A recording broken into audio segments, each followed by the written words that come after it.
All right, hello guys. I am back for a revised Masters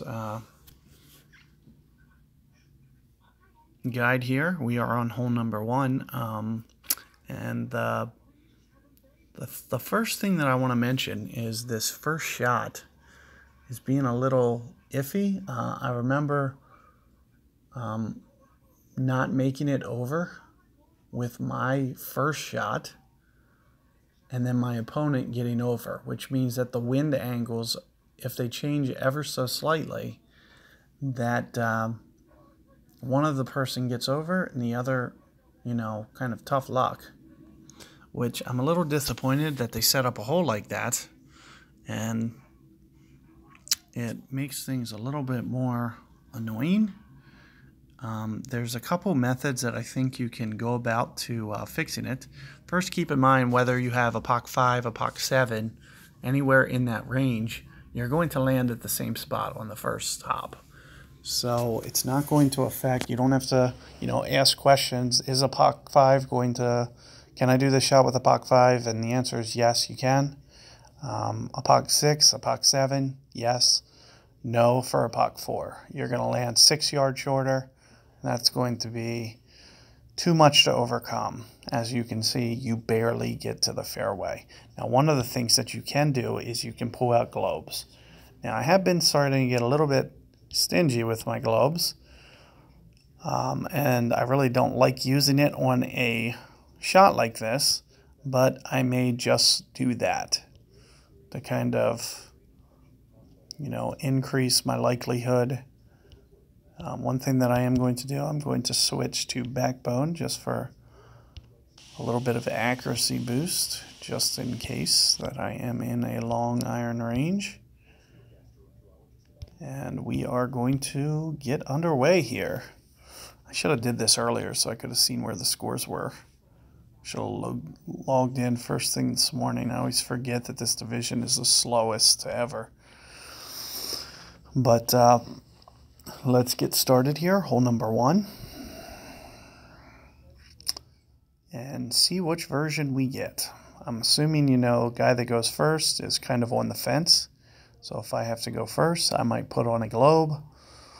I really hate to waste it on a shot like this.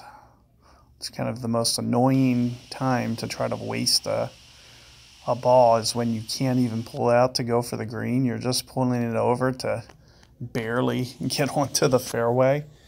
It's kind of ridiculous. So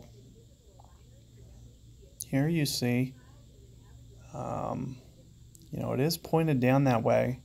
You see a POC 4. There's almost nothing a POC 4 can do to overcome it. Now, one thing you can do, you can land it on this. You know what? I'm half tempted to just do that. Land it on this side in between those bunkers. Of course, I won't get at the short iron range if I do that, but I'm going to map that shot for you guys, just in case you want to do it. If you have a POC 4, if you have to go first, or if you're a little bit nervous on whether or not your ball's going to clear, I am going to go for it, especially with a 16, with a 14 wind. I don't think I got it. So you would aim here typically, and you would go like this. And it looks like you would probably need no power, but you would need to make sure that you're at least, 10 or 12 rings, kind of like this. And you would probably add no power. And that's exactly how you would shoot that if you were going to do it, and just do some curl, and you can probably get away with that. But what I'm going to do is I'm going to aim for here. I'm going to do more of kind of 14 rings here on the adjustment. 1 per ring. And I do believe that I will hit it long enough to reach the fairway today, especially with a 14. But I think there's going to be certain winds that guys are going to get screwed. So keep that in mind. But if you want to still get over, then follow kind of where I was just walking you through to do it. Make sure you're going at least, and you can change the ball. You don't need to use a berserker. You can use a kingmaker, for instance, to have a little bit more wind resistance.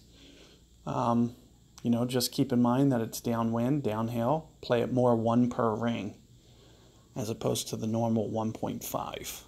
So you just kind of need to size the shot up, kind of estimate it, and you should still be able to land it there. You know, spin it to the right, and top spin and full spin to the right, and do about half curl, and you should hop over into the second fairway. And you just have probably a side wind long iron doing it that way, but it is safer than potentially landing in the bunker if you don't think you can hit that other hit on the other side like I just did. So let's see what I can do here. Here I'm towards mid club. I'm going to be more towards mid club, but keep in mind I have a berserker on, so the ball is going to go a little bit farther. So, you know, I might want to cheat my numbers just a tiny bit. You know, if I usually go, say, you know, maybe 2 1/4 here, I'm going to probably try to go more 2.0. Maybe go right around there, 7 to 8 rings on this. Perfect ball. And very close, less than half a ring that I missed that by. I mean, it almost side door. Really, honestly, if I would have just cranked the backspin just, you know, just an inch more, just a fraction of an inch, it would have caught the edge and gone in. So it was barely off. So you can see that's kind of the benefits to going to that side, is so you can get aggressive with the pitch. Just keep in mind that you kind of got to go a little bit more of an over adjustment, because the wind is very much to the side, and you're kind of anticipating that second and third hop changing, deflecting to the left quite a bit more. So you need to account for that. You know, I'm sure I landed much more right of my intended aim. If you actually went back and actually, you know, overlaid kind of where I actually landed versus where I originally set up, I probably landed, you know, a ring or two to the right, and it's more so the cut spin that's just kind of straightening out the line, getting it to go more towards the hole.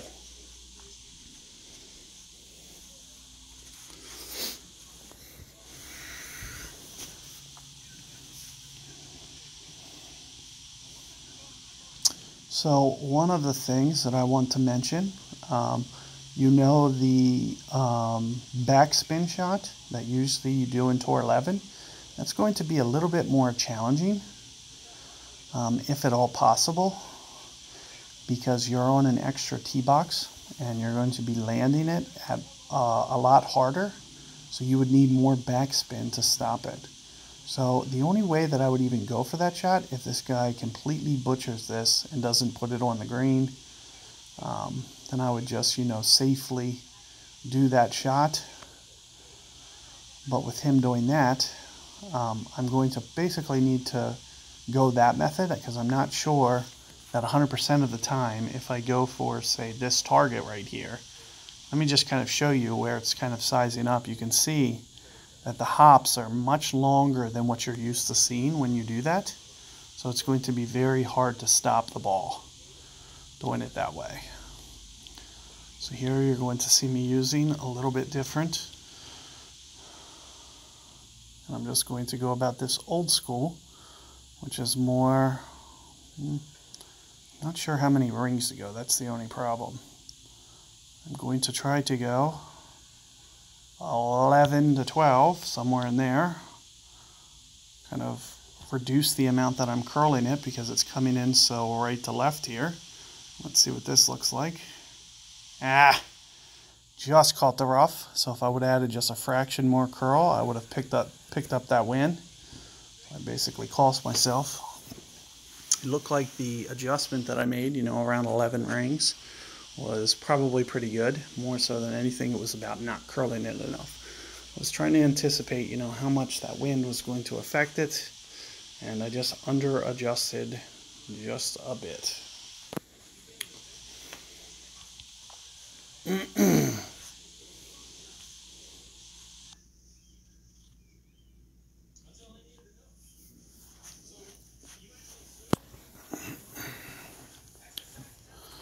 So good luck with that first hole. I do believe, it's going to be kind of a shot out there that's going to be doable. It's going to be one of the shots that you want to try to pick up because, these par fives, especially hole 9, is going to be no gimme. So having a shot like that on 1 is going to be very kind of prudent to pick up in order to kind of level out your round a little bit. 13 under is going to be a nice target score.